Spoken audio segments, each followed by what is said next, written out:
So now we have Vanessa Loureiro. Vanessa has a background in history and she's working in a quite different area, but I'll let her present herself.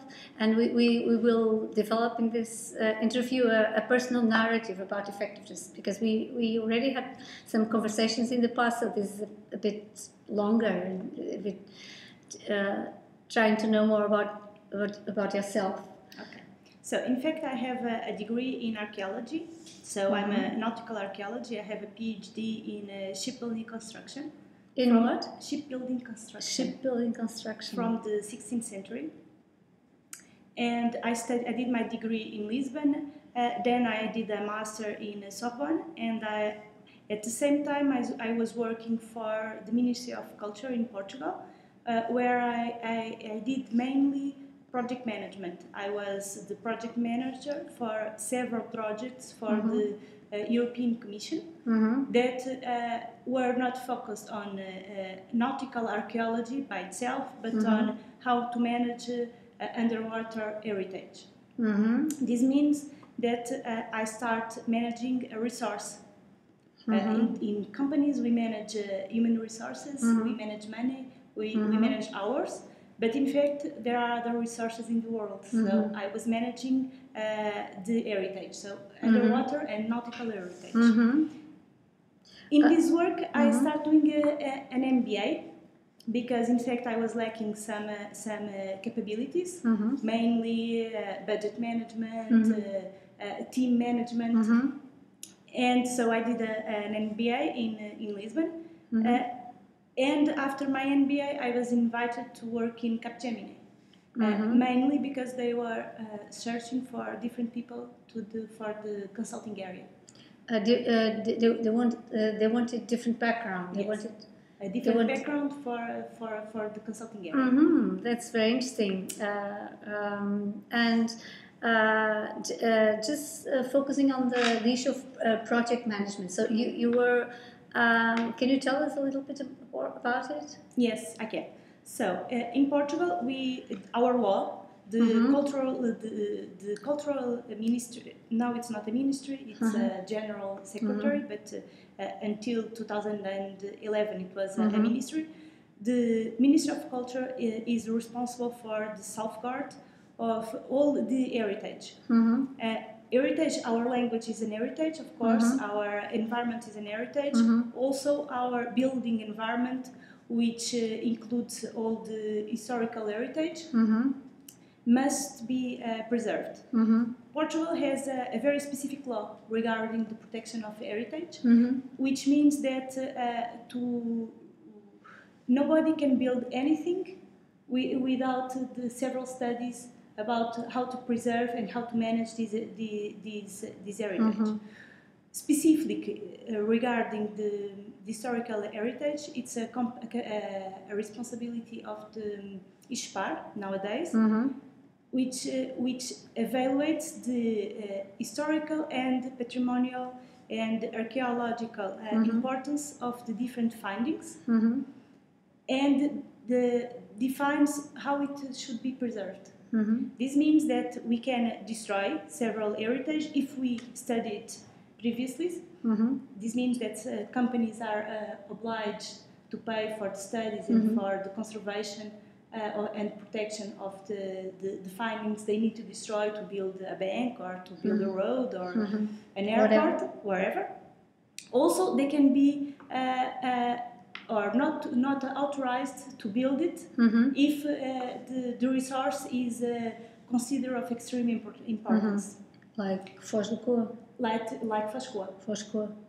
It's a unique heritage. In fact, it's quite interesting because it's not the quality of the figures that made the importance of Foscoa, but the concentration. The concentration and the lack of time. We have figures from prehistory to the 20s. And so we have prehistorical and historical figures. We can study art all along the humankind. That's the importance of Foscoa. So it's a unique place in the world, so it should be preserved. Of course. How to evaluate if it's important or not? this is the work of some archaeologists that do mainly management. Mm-hmm. The problem is that archaeologists in Portugal don't study management. So they do it empirically. That's the issue. They don't manage the finance. They don't study finance. They don't see if we have. They are not capable to manage the importance of the historical site regarding the importance of a new road for a community, for instance. They are focused only on the heritage. That's why I decided to do an MBA, because in fact I was lacking some capabilities. Of course. So I was managing something that I knew that was important, but I was not capable to compare it with everything that's around us. I asked you about project management, because it's quite different to focus on project management than to focus on a continuous process that is not. But maybe we leave that for later. Okay. So you already gave us some idea about your background training, about your function today, just very briefly. Okay. So when I integrated Capgemini, I started as a consultant. How long ago? 4 years ago. 4 years ago. Okay. And I started as a consultant, but in fact I had several years of previous working experience. Of course. Not in the company world, but in another area. I was capable to transfer several of the capabilities I had. Yeah, complexity. Yes, and managing people, because we are not able to manage it, but working as the responsible for the salvguard of heritage, you need to manage the companies that construct buildings. As you can imagine, they are not very happy when their projects are not authorized. We need to manage the town halls. We need to manage politicians. So it's a work where you need to learn how to read people, how to understand what they want but they cannot say, and how to convince themselves to do something that they don't want to do, and mainly how to negotiate who pays what. And so it's hard business. yes, it is. But in fact, and the issue is that people don't have the capabilities. Of course. They learn it on the job. So I was promoted very quickly. That's a big suggestion. Yes. I was promoted very quickly because, in fact, I had a hard previous experience. Of course. And I used to manage projects. As I said, I manage European projects with several partners included. So it's exactly the same. In fact, in a smaller scale, because in consulting we do mainly small projects. And when we are working on a European project, we work on it for 5 years. With 30 people, 30 countries involved, so sometimes 100 of people working with us. So I transferred all So it was going micro. Yes, in fact it was. So I transferred all the capabilities to work in Capgemini, where the issues are different, but in fact everything is management. And of course. So it was my... I was used to work in projects, not ongoing but in projects, because in fact it was something that I learned by experience, not by the books. Yes, not by a previous background in school, something like that. It is easier to think in short periods of time than in the long term. So sorry, I missed that. It's easy to think in short periods of time when we are working in project terms. So what I used to do when I was working for the European Commission in the big projects was to separate it in small projects. It was a program with... You had to partition it. Yes, with several projects in it, with inputs and outputs and deliverables. And it was, in fact, it was easier. Make it manageable. And to agree on times and on budget, and so it was quite easy. Okay, let's carry on. Yeah. About the personal organization, routine, space, time. I'm very organized. I don't know. Is that a compliment? No, I was joking. What do you want to know? In fact, so I have a to-do list. Okay. I have a weekly to-do list that I do on Sunday night. Yes. And my to-do list for the week. Okay. During the week, I add some things, I cut other things. Mm-hmm. I know to who I transferred some responsibilities. Mm-hmm. I never transfer anything without a date, a due date. Mm-hmm. And you are talking about something that is recent or going on? No, well, not from birth, right? No, but always. As a student, for instance. As a student, yes. Yes. That's very interesting. Yes, I always did it. I learned it with my mother. Ah, that's clever. So it's something that I always did. But did you actually write it? Yes, I do. Uh-huh. Oh, today you write it? Yeah. I have it on my computer, on my PDA, and I write it. Uh-huh. You write first, or you have it in your PDA first? I write first. You write first. That's amazing. So I always have. So I know what I have to do. So you think, as you can see, my week is not very well. It's a heavy week. Yes. And so that means that you actually... And I do it for my personal issues also. As you can see, my last thing is personal. It's things I need to do for me. Okay. So you grab your life and you put it in a plan, in a to-do list. In a to-do list, and then I insert in my PDA the things I need to do until a due date, certain date, a specific to-do date. So sometimes I have things in my list that I can transfer to another week. Of course. So, but the ones that I need to do it by that day in the week, I have in my PDA also, so I can manage it easily. But for instance, because it's quite easy when you put in a to-do list something that is very specific. Do you put things that are more general, or because for instance, if it's a task, it's okay, but if it's finding inspiration or no, that kind of thing I don't do it. So it's very it's very specific. It's like correct a report or. Okay. Send an email or talk to someone. Okay. So it's something that you can actually say done and move on. Yes. Okay.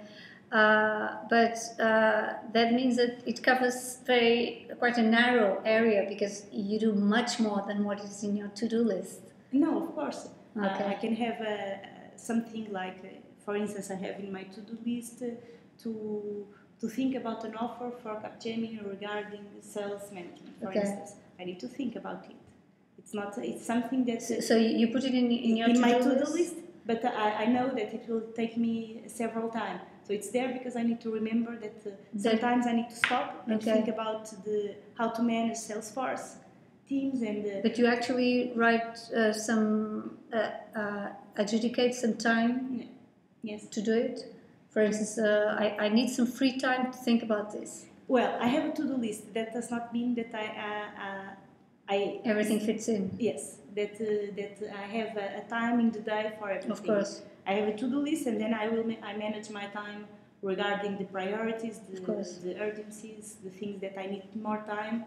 So it's not everything absolutely predicted. No. I know that if I need to think about something, I need to do it by the end of the day, after 7 o'clock or 8 o'clock, when everything when all the people starts leaving the company, and then I can relax and I can think with me. If I need to do administrative things, evaluate people, accept expenses reports, I need to do it in the morning when I arrive, because I don't have anyone in the company, and it's the kind of work that you need to allocate half an hour, 1 hour when you arrive, or get rid of it. Yes. because it's boring for you, of course. So you get rid of it in the morning. You get very busy during the day, and then at the end of the day, you think. That's a good scheme. Yeah. That's quite interesting. And what about working time and free time, your own personal time? Do you mix both? Because you did mention that in your PDA you actually think about to-do lists, working related, and yes, but only the kind of things you in fact need to do, like pay a bill. Okay. Yes, so something that's just very, just a reminder. Yes, something that in fact you need to do, or you will forget it. You are absorbed and will forget.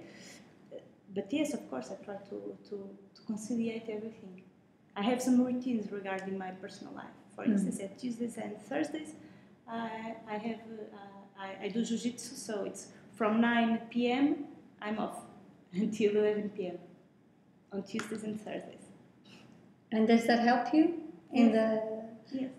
I mean, it's quite relaxing, right? And it's quite energizing. It's quite energizing. I don't know if relax is the word. A good word. Yes, but it's energizing. You can exercise everything. Okay. Exercise, yes. Exercise, yes. Yes. And about routines, you told us about time and space. Is space important for you? Can you work anywhere? Do you need a special space? Do you have space? I can work anywhere. Okay. I have already worked on a how do you say it in English? In France, it's chantier. Stallage. I have no idea. In English? Work. I think it's built. Well, it's quite intuitive, the word. Yes, I've I seen don't remember also. Okay. I already worked on the building site. On building a building site, yes. So, and I work in a modern office. Okay. So I think I can work everywhere. Anywhere.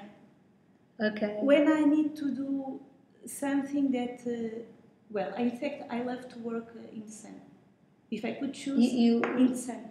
In the sun. Yes. If I could choose, I would have a desk. On the beach. No, just in the roof. It would be the roof. Fun for me. It's something that in fact I like to do. I do it often in the summer and at weekends. It's the thing I like the most. And you actually could use the roof here? No. No, but does it exist? No. No, it doesn't exist. Okay. It's interesting the way you are sensitive to the environment around you. Yes. I'm much more happier in the summer. It's true. Yes. I wake up very early in the summer, naturally. In the winter, it's hard. I went to sleep. It's something that I can explain, but it's true. The environment is important. Well, it's good that you live in Southern Europe. You would not be happy living somewhere up north.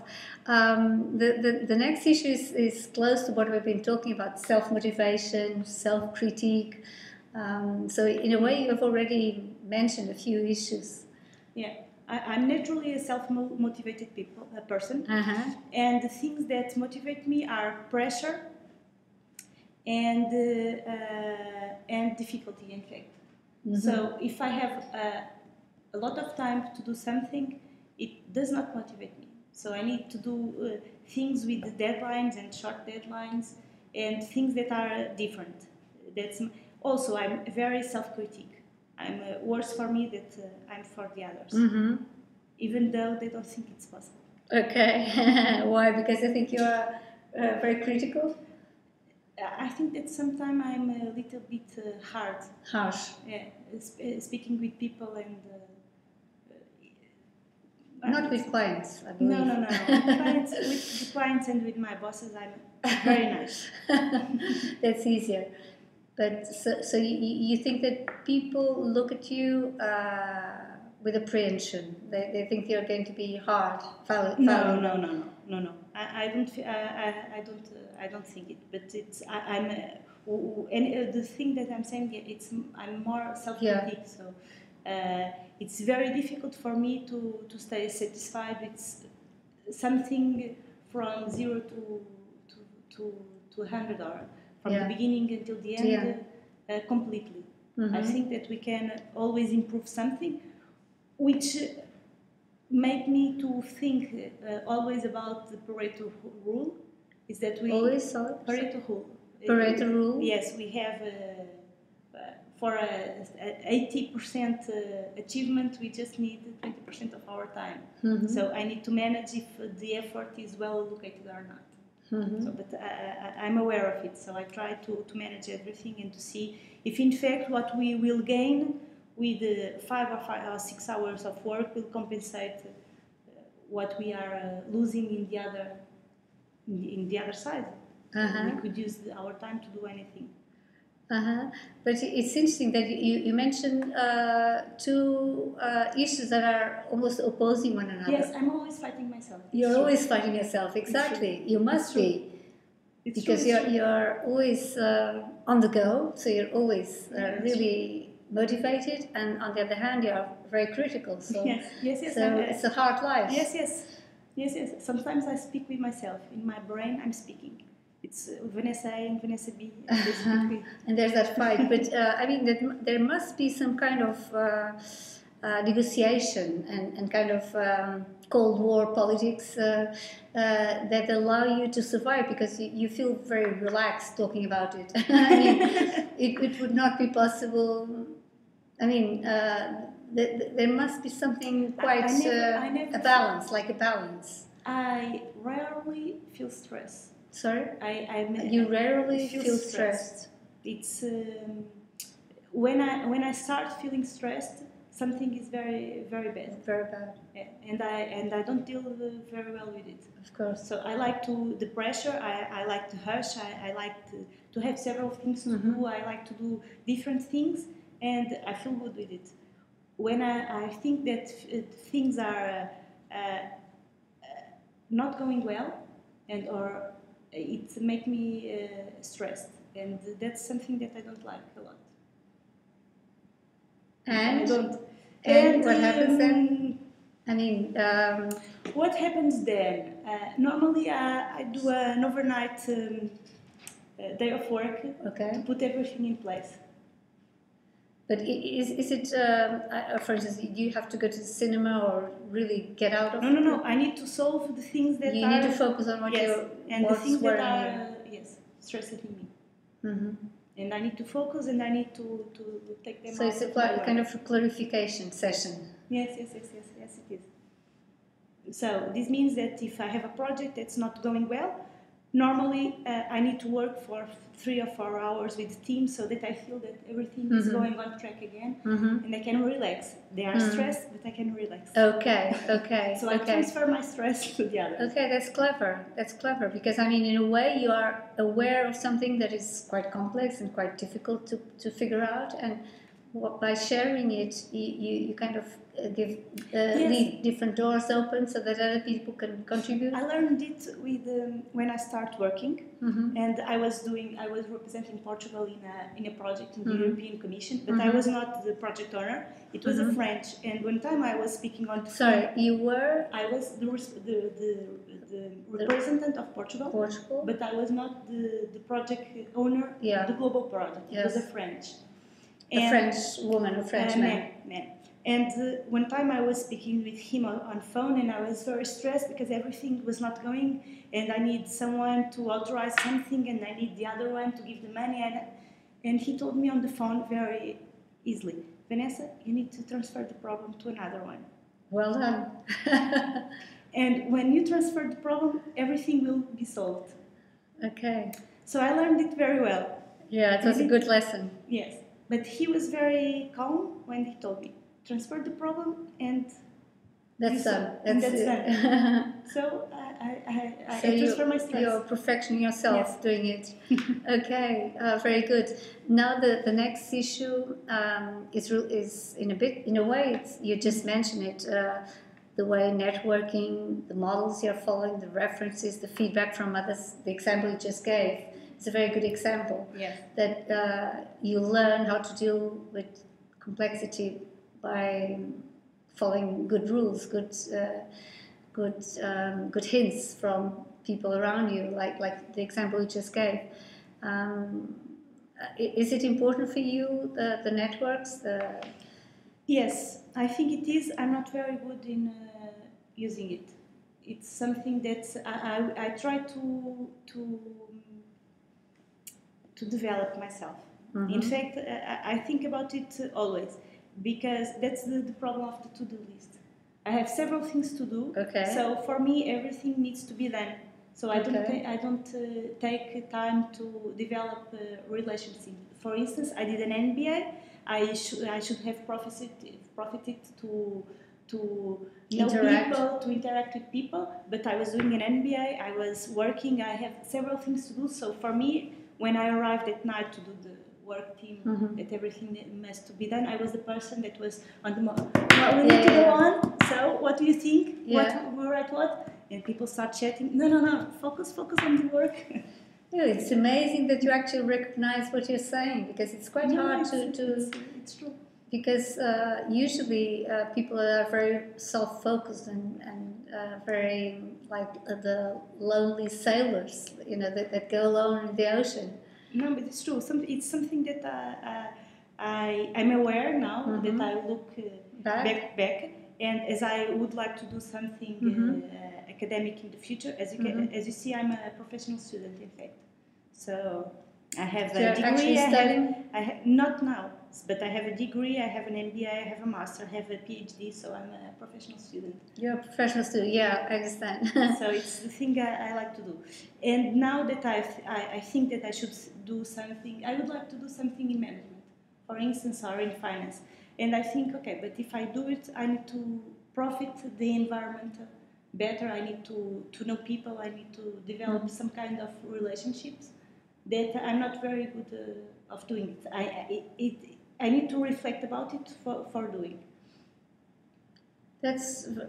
You're touching something very, very central to this project, because in a way what we're trying to do here is try to get people to be aware of the importance of others, of the environment that is around us. And because you did mention how the sun affects you, but you find that people around you are not so easy to deal with. So it's interesting that you're actually pinpointing to the critical issue. Yes. Nevertheless, I have models. I like people that are that have a great knowledge about something very specific. Experts. Yes, I like them. For instance, I'm part. But do you see yourself as an expert? No. No, because you are quite diversified. Yes, I'm quite diversified. But I like people that are very experts. And for instance, now 5 Fórum de Administradores de Empresas each year or every 2 years develop a program between the assembly. The Forum of Business Administration. Yes. Administrators. Between a business manager, something like that, mainly a CEO of a company, and an assembly representative. And sometimes Capgemini try to manage the groups in order that they arrive at an output in time that can be presented, etc. So we are like the project managers, officers. So this means that facilitators. They do all the work. So normally it's a quite interesting discussion between a sectoral expert and someone that represents all of us. But I don't talk. That represents the citizens. Represents the citizens, yes. So I don't talk, but I listen their talks and their discussions, and I was. Sometimes I'm amazed. I think, so they know everything. They know it so well, and I enjoy listening to them because they have a deep knowledge about something that's very specific, of course, but it's a deep knowledge, and I like people with deep knowledge. Also, I like people that are different, that think things and the environment in a different way. For instance, Paulo, it's not consensual, of course, but he sees the environment and the business environment in his own way. And when you see the Capgemini ecosystem, it works. Probably it works in Capgemini and it would not work in an NDP or an APT, but it works. So it's very very interesting to see how someone can change an organization and the culture of organization if it has a vision. And I like that kind of people. I think I can learn things with them. I don't recognize it a lot, but I enjoy it. You don't recognize it a lot. So in what sense? I would not say to someone. So I you, really you enjoy. You don't say yes. that you actually appreciate it. Yes, but and I catch several things about it. And you actually said that that you like people that are different from you. Yes, that people with whom I can learn something. Well, if they are equal to me, it's very. Well, you have quite a unique mixture. It would be difficult to have someone. So it's I'm quite puzzled because you describe someone as being very eclectic and moving from area to area, and then you say, well, model because usually you use the word model as a role model, as someone that you want to follow, but it's quite the opposite. You do not want to be an expert. No, and I don't want to follow anyone, but I like to learn something from them. So you need the cherry picking, in fact. The what? The cherry picking. You choose things that you appreciate from the different figures, and you have your own way. Own menu, like going into the supermarket or something. Yes. It's quite interesting. And you did mention Paulo because.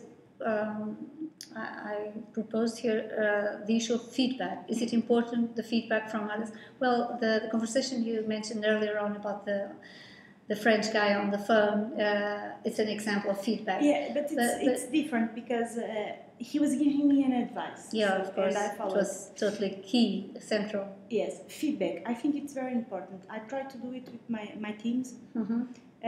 First, I try to establish the objectives before the task or before the project, because I think people need to understand what they should do and how they can exceed the things that someone asked them to do.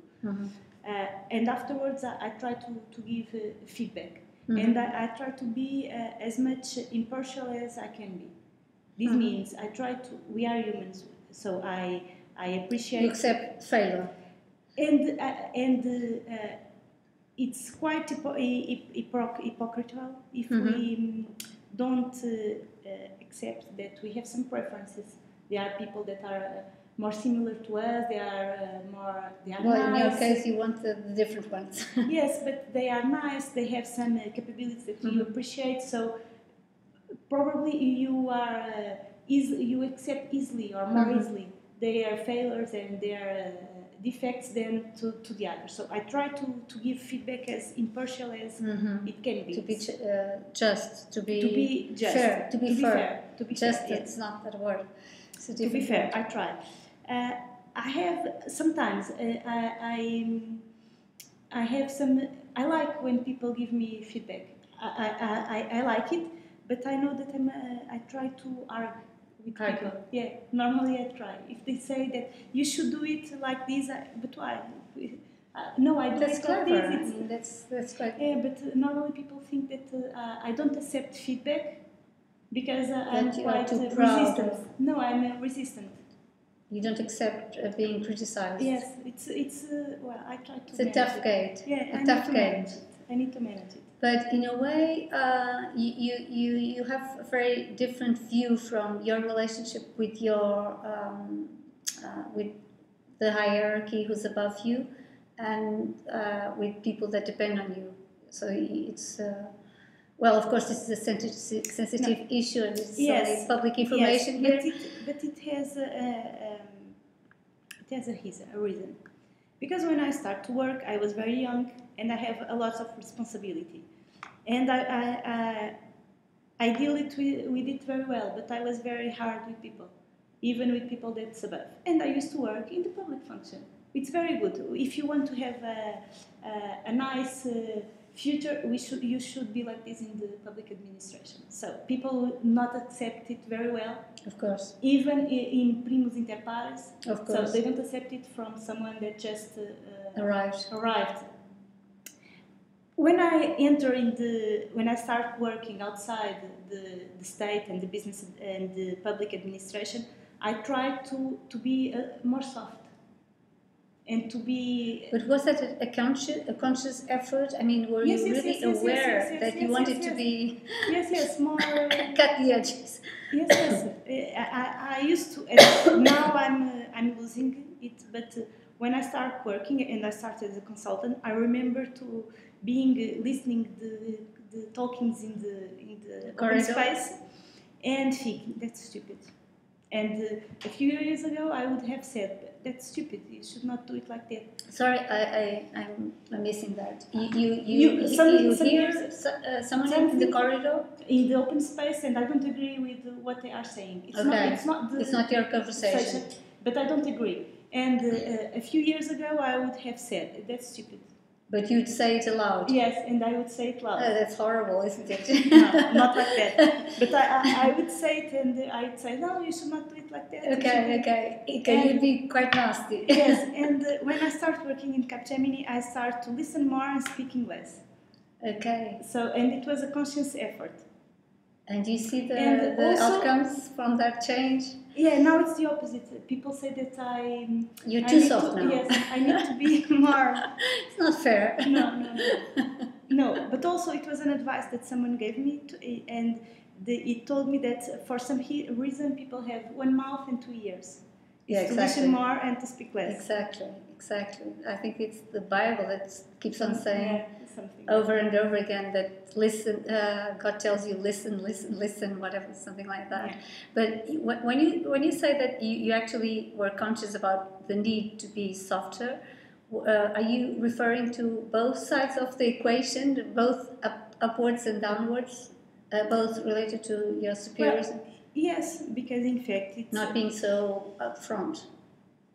Yes, because people react. You can say it with different ways. And now sometimes I'm very, as I said, I'm very hush because I think it's easier for people when they are hush. They understand the gravity of something and the importance. And normally I do it in my project teams. Because I need them to learn closer to you, and that are normally it's younger. Like a second skin. They are younger, so I need them to improve fast. Yes, I need them to improve fast. Normally, when I do the appraisals and the feedback, and I say, "No, I liked your work very well," people normally tell me, "Well, but you criticize me so much. I don't believe that now it's the opposite." With people that are managers, as I am, the yearly appraisal of the whole. Yes. Okay. When people are the yearly performance. When people are managers, as I am, I try to be softer, to avoid some kind of clash that it's very difficult in the organizations to solve afterwards. And so I try to say the same things and to arrive at it's something very, very feminine. To arrive at the same to the same output without hurting people and without growing some walls. Yes, it's interesting that you're touching something quite sensitive because, as you said, it's something that once broken, it's very, very hard to put back. So it's interesting that you are quite sensitive about it, about trust and confidence between people.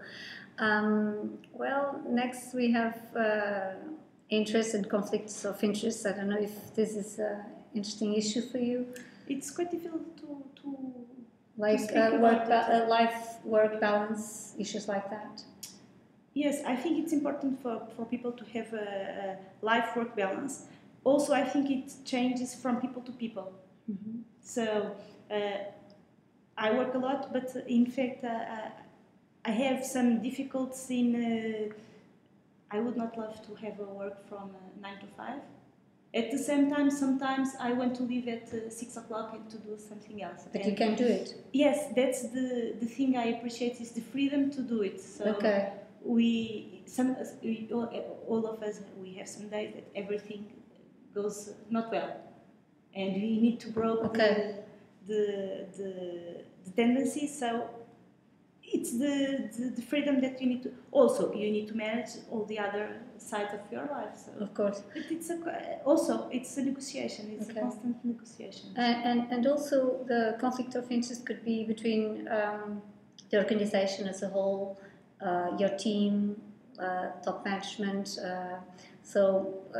Whether you can have some disclose some information. No. I'm not talking about I'm not talking about secrecy. No, I'm talking about actually fighting for common goals. So you have individual goals, you have team goals, you have the organization goals, and so conflict of interest could be you want to go in one direction, and in fact the team is pointing in another. I don't think that's an issue for you. I used to feel it a lot when I was working in Ministry of Culture. In fact, I don't think it can be an issue in a private company. Really? Because if the company, it's how well you know your company, and the objectives of the company should be very close to the objectives of the employee. But is that given? Is that an assumption that you can count on? No, it's something that I think I don't have a 100% sure opinion about it. It's something that sometimes I believe. If Capgemini goes well, I go well. Okay. So if that obliges me to work harder because we are in a very bad year and we have less resources than we need, but at the same time we don't know that if we will have enough work to improve or to recruit someone, we need to do the effort. But in fact, we are doing the effort not only for the company but for us. For your own survival. So I don't think that's that's something that I try to transfer and to transmit to my team as a joke. When they say to me, "No, I'm very tired. I have a lot of work," I always say, "Yes, I know, but we have work, and I would like to. I prefer to be like this in 1 year than in a year we don't have anything to do." Yes, and normally they say, "Yeah, okay." Yeah, right. So again, it's a question of negotiation. It's kind of bringing in a new perspective that makes sure that goals are aligned. I mean, at least at a certain stage, everyone is fighting for the same goal. Yes, and of course, and it's the same as the feedback. So, if you ask something from people, then you need somehow to retribute it. Of course. So imagine now I'm asking an effort to the team, and everything goes very, very, very well. Mm-hmm. So we need to give them something because it was their work that. Not just financial. Yes, not just financial. Not just financial. Not just financial. It seems I feel that mainly the youngest, the people that leave university, they like other things like training. They like it a lot. We are in a multinational. Training, professional training. Yes. And we are in a multinational, which means that they would love to enjoy the culture of a multinational. Mm-hmm. This means that participate in international projects, going abroad for a conference, something like that. And we can work with it. Mm-hmm. Okay, next, sources of information, of know-how. It's something that's very close with the networks. Mm-hmm. So if you have a very good network, you always have a source of information. That you can trust. That we can trust. I have an academic background, so normally I trust in books. And my first approach is to search for a book that will give me the answer. But sometimes it's easy to ask to someone. The expert. Yes, to someone that we know. For instance, I can give you another example of something that I learned from people that normally I don't recognize it, but I learned. A few years ago, we used to have an analyst. So it's someone that left the university and started working with us. And I was really amazed with her because we needed something, and her first approach was to grab the phone and phone to the company, and she would start the conversation like, so I'm a student, I need to do a work about your company, so can you take me some doubts? So your CEO is still, I don't know who, okay, so he's an engineer, oh no, he's a doctor, so and he studied what, and she got all the information she needed. In 5 seconds. Everyone was searching for a CV and she already knew everything. And well, you cannot not learn it. It's not something that you can teach. So you see how the other people do it, and probably you will never be able to do it in the same way. But in fact, sometimes I used to say, so phone, don't search, phone and ask, or phone to someone that will give you the number of someone, and you will have your answer. It's interesting that on and on you keep on touching issues related to emotions, affections, because of course it's much more, it's warmer to talk with someone on the phone than to just search the web. Yes. So it's interesting that you, on a way, you present yourself as being quite... but I hate to speak in the phone. I hate it's for me. It's very difficult. You had to impose it. I had to impose it. When I was a child, I used to negotiate with my sister. I would give her something, and she would do the phone calls for me. Oh, so for me, it's amazing. For me, it's not something that's natural. And I think, in fact, I think that the new generation is much more related to email and sending an email. For them to give a phone call, it's very formal. When we send an email, it's informal. In fact, when you see the politics of a company, it's quite the opposite. When you give an email, it's something that's informal. Of course. But for the them, younger generation, it's exactly the opposite. Because they're always online, yes. so it's really their native environment. They feel at home there. Yeah, in my team, they are in front of each other, and they send emails. It's not an email; it's like with the computer chat, and they ask things to each other. So, but this shocking. But it's a tendency, and we need to understand it, because it will change in 10 years the culture of the organization. Well, it's changing society, right? Yeah. So it's the way it works. We'll go really quickly. It's you pick in a way we have already mentioned this leadership, followership, because you also mentioned relationship with your team. How large is your team? Now 15. 15 people. Yeah, quite. And gender balance? It's half-half. Was that on purpose? Sorry? Was that on purpose? No. When I arrived in the team, it was mainly men. Then we have a period and we have more than half were women. And now we are trying to keep it balanced. And what about their background? Is it diversified? Yes, a lot. We have people from astrophysics, from management, from engineering, from psychology, from international relationships. So it's diverse. And they've mainly the women have the different backgrounds. So international relationships, psychology, astrophysics, archaeology are all women. That's fascinating. Yeah. And did they arrive directly to your team? So they're newcomers, or they've been... No. Some ones were already here when I arrived. The others we grabbed from other units in Capgemini, but we have a lot that are newcomers here. And you work project-based?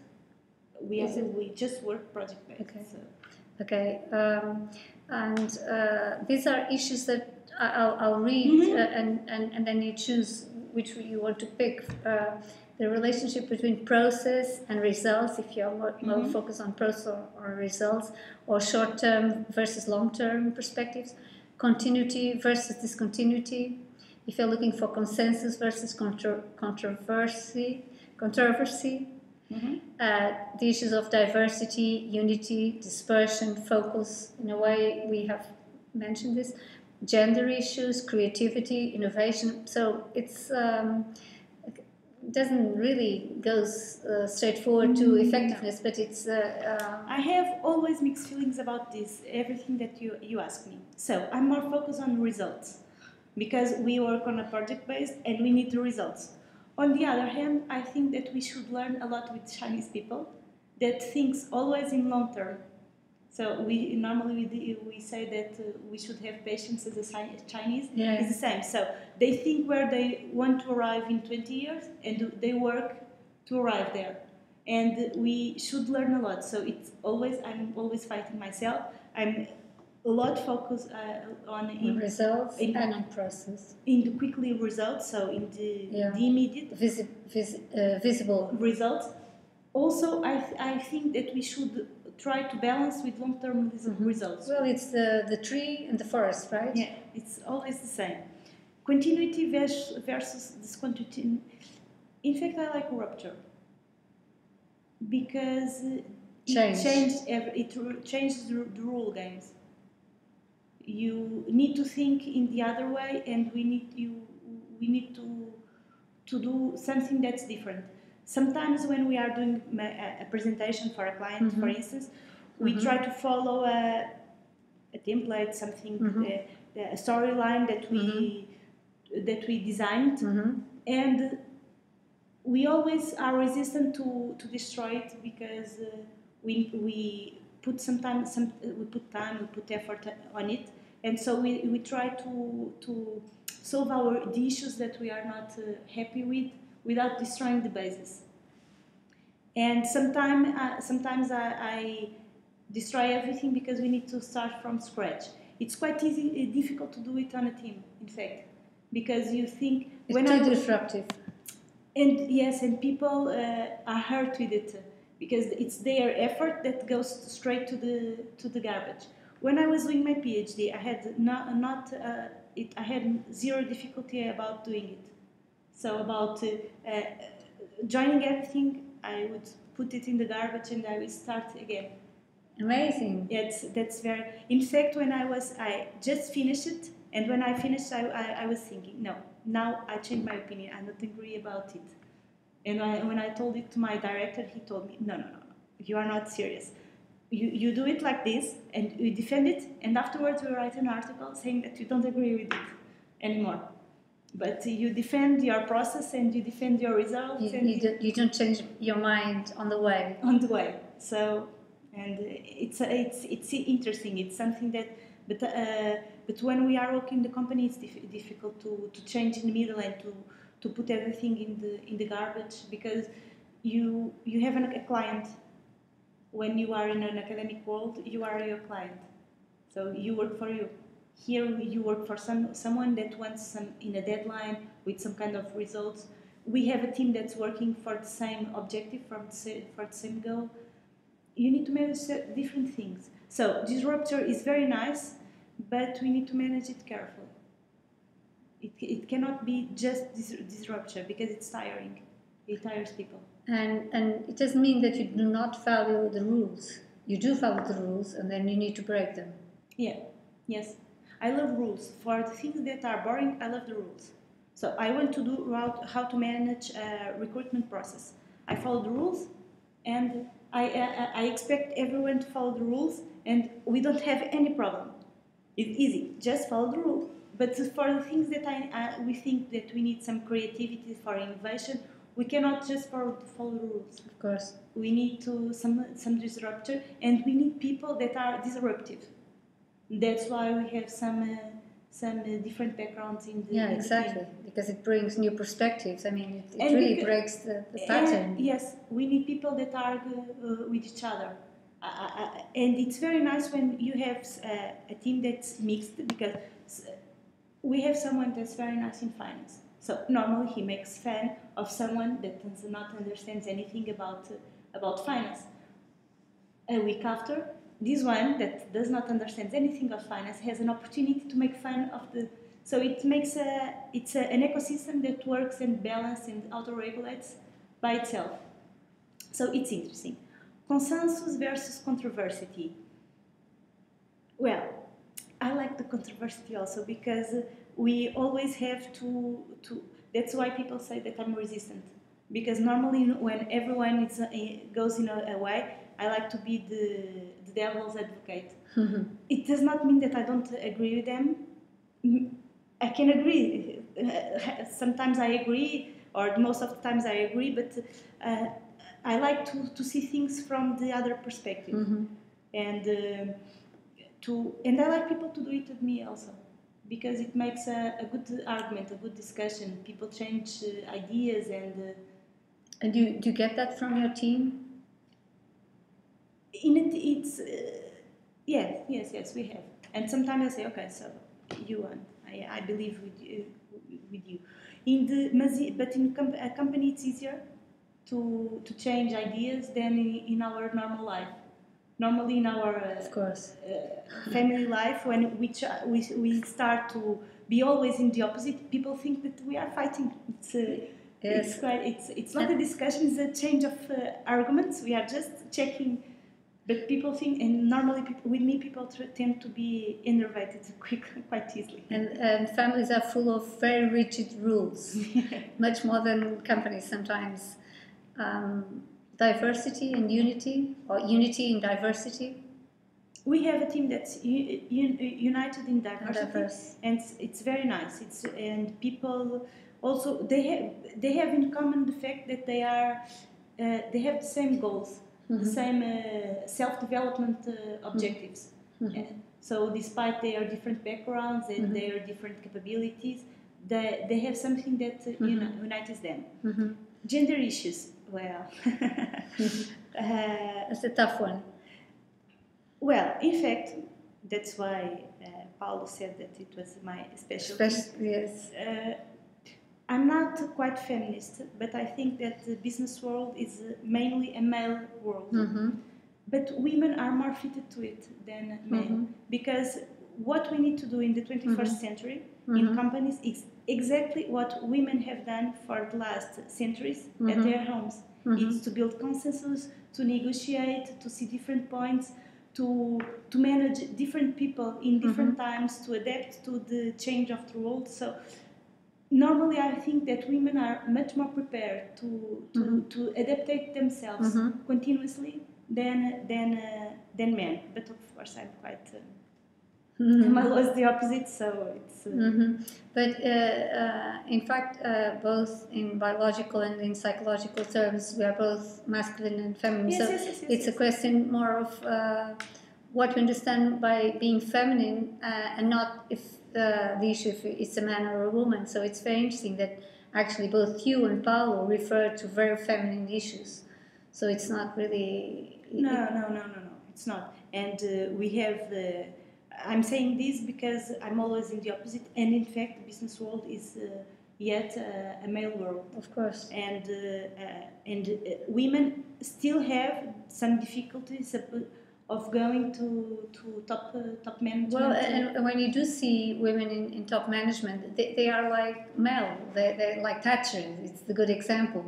Very masculine women. So they've followed the pattern of masculinity. Yeah. So.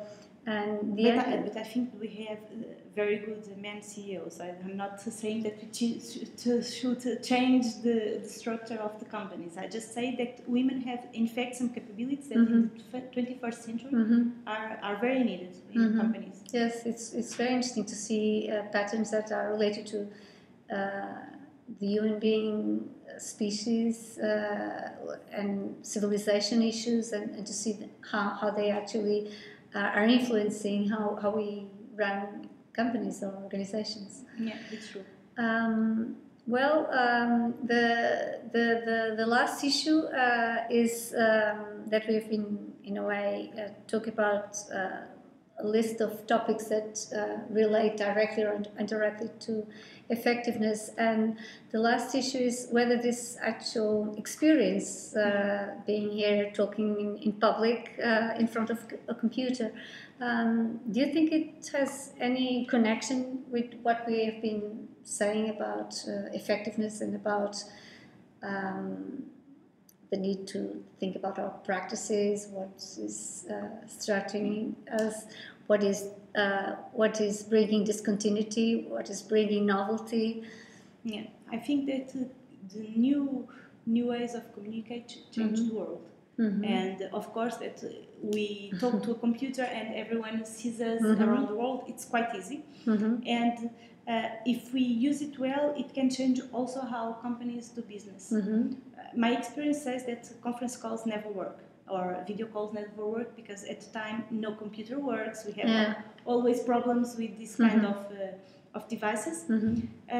But I think that mainly due to cost issues, to time management, people will start to work to use much more the communication device that does not allow them to, or does not oblige them to move from one place to the other. It's quite strange to speak to a computer. That's it. Yes, it's not comfortable at all. Well, we'll finish here if you're happy with that. And thank you, Vanessa. Bye bye.